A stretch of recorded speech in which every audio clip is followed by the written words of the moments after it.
All right, let's get right into the video. What would I do my first year of barbering? I got to start all over from scratch. What's the strategy? What am I going to do? That's what we're going to talk about in this video. Let's get started. The first thing I'm suggesting you guys do is make sure you have a great service. You have a great service and you don't have to do everything. This is what I would recommend you guys. Identify your largest addressable market. What does that mean? It's your first year barbering and you guys want to learn everything. You're on Instagram, you're on social media, and you're inspired by a lot of these amazing barbers and hairstylists in the industry. But what you don't realize is they're in year 2, 3, 4, 5, 6. They're established and they're just building on a solid foundation. You haven't even built that solid foundation. And so I would identify my largest addressable market. Typically, that doesn't mean man units. No offense to them. That doesn't mean S&P. No offense to them. I think those are great added services, but that's not your largest addressable market. A good haircut,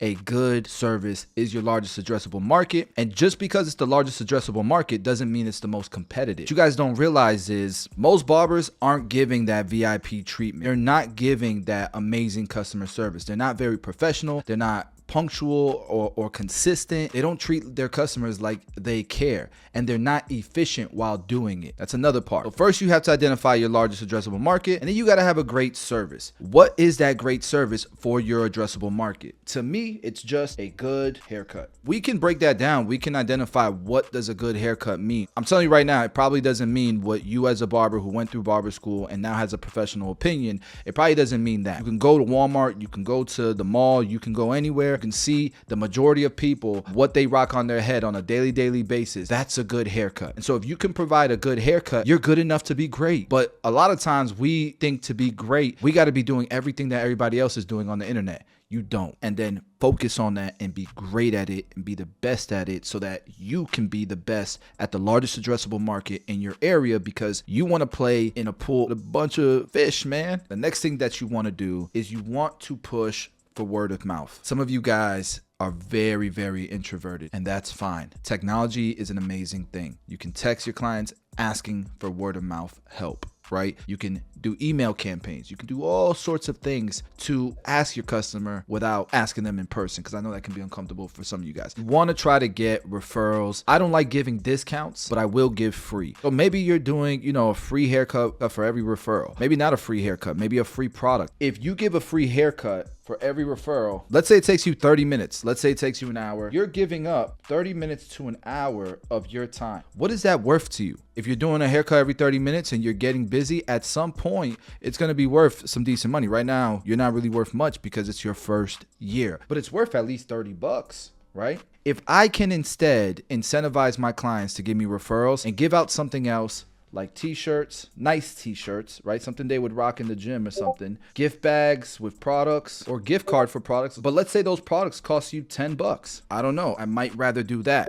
Here's the thing. The products have to be good. It gotta be something that your clients will want, because every client wants a free haircut. You gotta make sure that these are cool or fun. One thing I can tell you that my clients, a lot of them are business professionals, and they love getting new headshots refreshed every year, right? Take some headshots of your clients, some really nice professional ones. They'll post it and just ask, hey man, I thought you looked great in your new haircut. Want to send you some new professional headshots. You're more than welcome to use them. And as always, I appreciate your business. And if you have anyone in your network that could use a good barber, feel free to shout me out. You know what I mean? Are you guys doing that? I don't know. I don't know if you guys are doing that. It's my first year barbering. What would I do next, guys? Let's talk about this. Once I see some traction happening, I would do nothing else besides those 3 things and just focus on that like crazy. Be obsessed with it. You can sprinkle on some social media. You want an online presence. That's almost all you need, guys. That's almost all you need. And in between the times that are slow, I'm not leaving the shop. I would hold a sign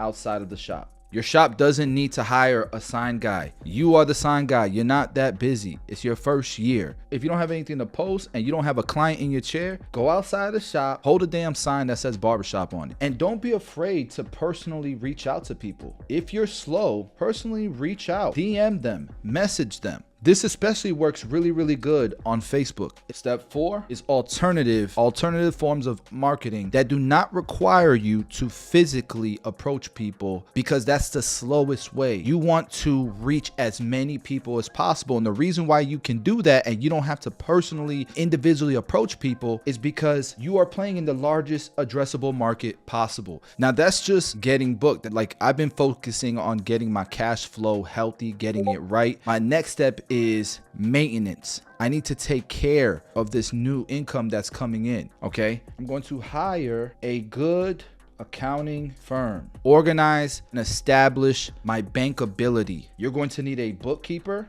You're going to need, hopefully the firm has a CPA on staff and someone who's going to talk strategy. Oh, and by the way, this is all included in pieaccounting.com.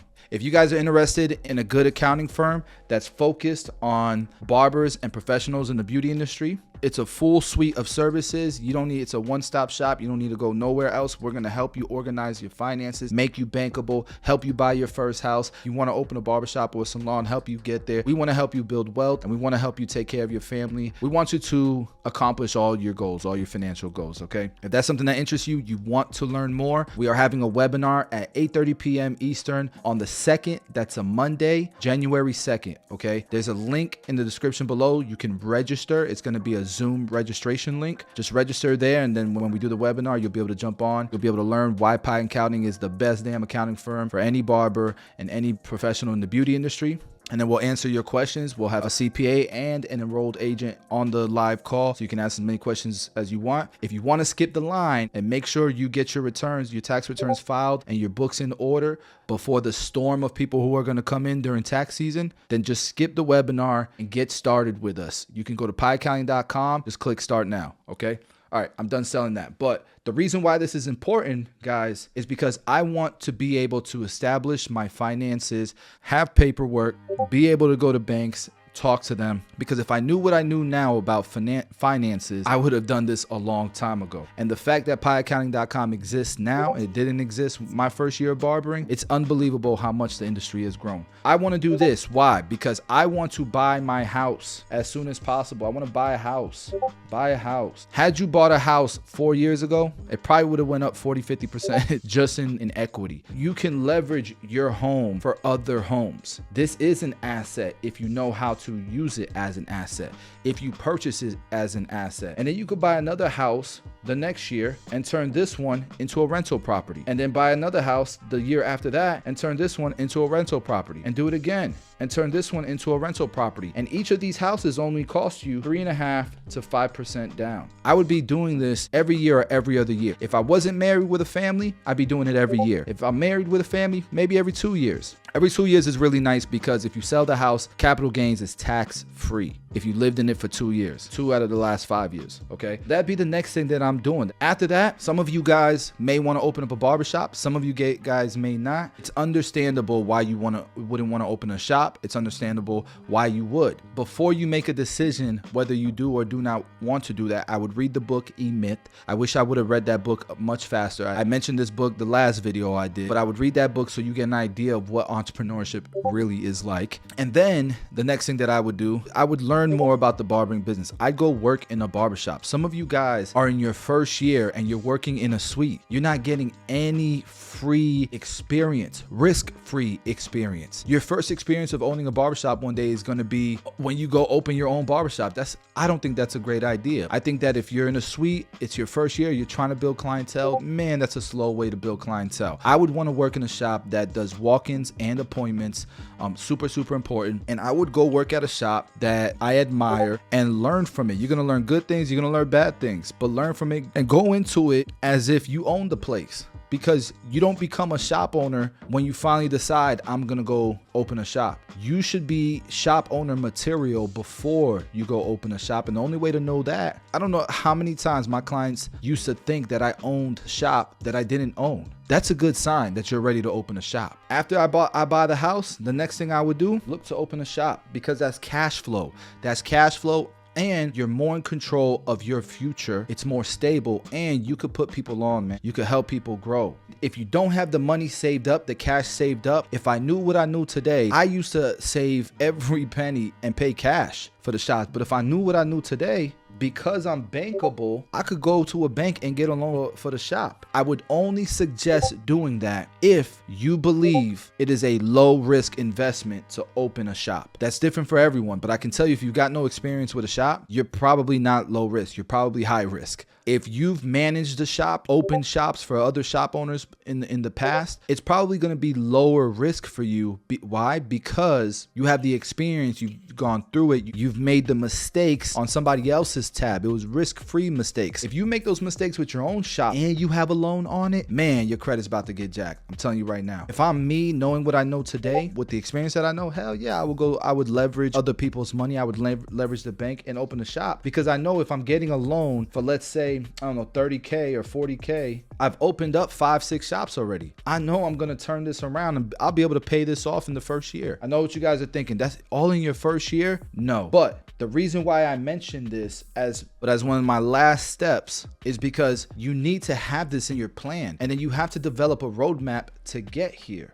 You should already be thinking about this. And I can tell you, my first year, that's one thing I did do, was I was already thinking barbershop. I got to eventually get to a barbershop. Everything I was doing from the timeline I started to the timeline I finally got to open a shop, which did happen probably like a year and a half after I became a barber, it was with the mindset that I was going to be a shop owner. And so I did all the things necessary to get to that point. If I'm being realistic here, for most of you guys, what's possible now is being booked and becoming bankable, getting started on that. Those are the two things I would make sure that I'm doing in my first year, with the intentions that one day I'm going to own a house and one day I'm going to own a shop. Realistically, that's not going to happen in your first year, but the reason why I brought those things up is because you have to think 5 moves ahead, guys, so that you can move intentionally towards those things, towards those goals. Let's review it. Step 1, we're going to identify the largest addressable market. Believe me, I've been to places like Vancouver. There aren't a lot of people with ethnic hair, with tight curly hair, that type of thing, right? You know, black people, Dominicans, like certain Caribbean, people from the Caribbeans. Obviously, you're not going to target the hair that typically comes from those countries, those ethnicities, right?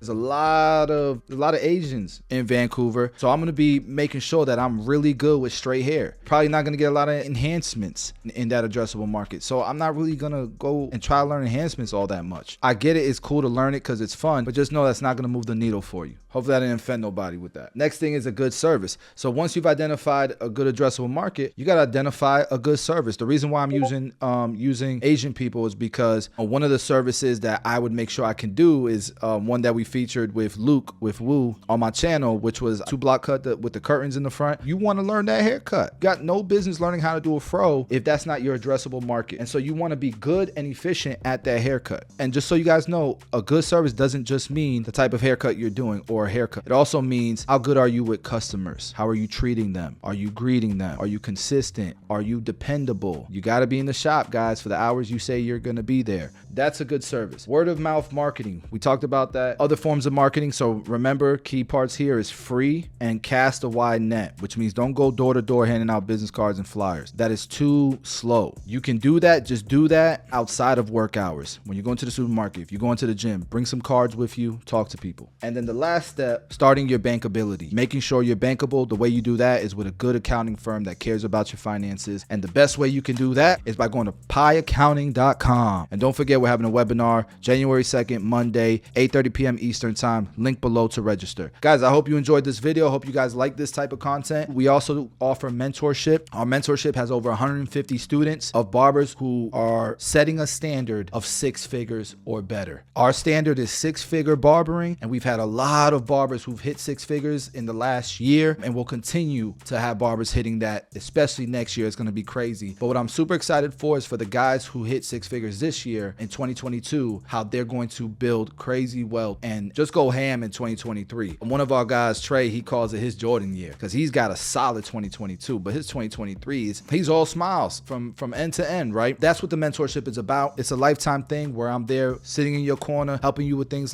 we talked about in this video here. If that's something that interests you as well, you can schedule a call with us. There's a link below to get started with mentorship in 2023. That's it. That's all I got for you guys. Let me know what you think about the video, guys. See you on the next one.